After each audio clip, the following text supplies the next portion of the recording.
Entrepreneurship's a wonderful way to go. If you choose to, it can be an adventure, but it also comes with a responsibility. At 19 years old, Erick Slabaugh joined his father's business in its time of need after losing a major client.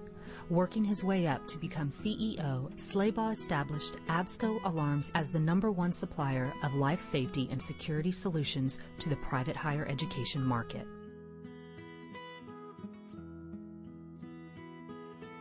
I'm actually a reluctant entrepreneur. I'm second generation. And when I was, I worked in the business when I was 15. When I was 19, my father and I were talking as I had just gotten back from New Zealand and was about to go back to the UW. And he asked me if I was going to register for fall quarter, and I said I was. And he said, great, we'll sell the house. And I didn't understand the context of that comment. I came to find out that we had lost a major client. I came home. Got a bridge loan from my grandfather to buy out one of the business partners, bought out 25%, and then just got to work and slowly bought out the equity over multiple years.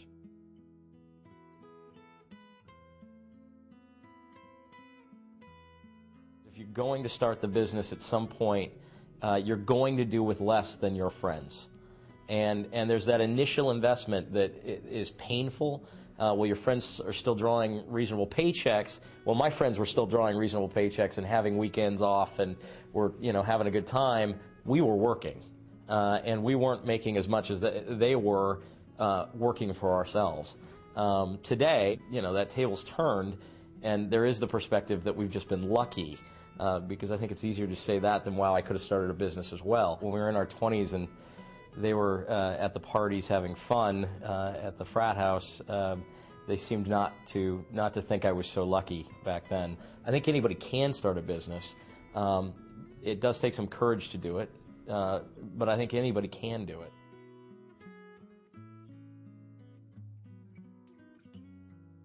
In my early teens, I knew I didn't know it all, but I figured that I shouldn't be asking either, because if I admitted I didn't know it all, it would be a sign of weakness in front of my employees and in front of my clients and in front of my vendors.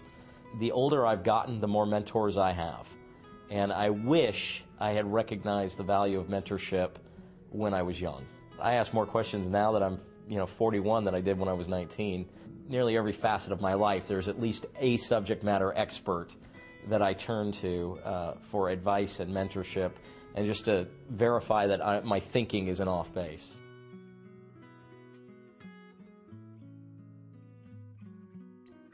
Back when AOL was getting off the ground and people were starting to log on remotely, and we thought, wouldn't it be great to start up a computer access company, and invested $50,000 in it, and just watched it. It clearly did not have any of the skill sets, didn't know what we were doing, but it looked good and everybody was making money doing it. Why do what you know when there's this great gold mine right in front of you?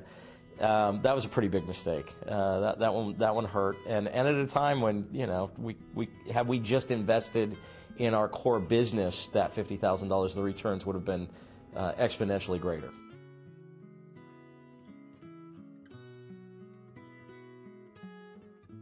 At some point, if you're going to be the person with whom the buck stops, as I make those decisions, I know I'm impacting people's lives and their families. You hit a down economy. Sometimes you have to determine how big the lifeboat's going to be. If you have to go through a downsizing, it's painful. I mean, at one point I had to exit my father from the business for health reasons.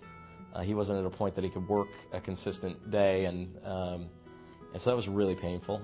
And there came a point where I knew I could give him a better living and a better way of life if he weren't coming to work. So there's a lot of responsibility goes with it, but it's incredibly rewarding. And if we use our values to be our guide in those tough decisions, it's incredibly rewarding.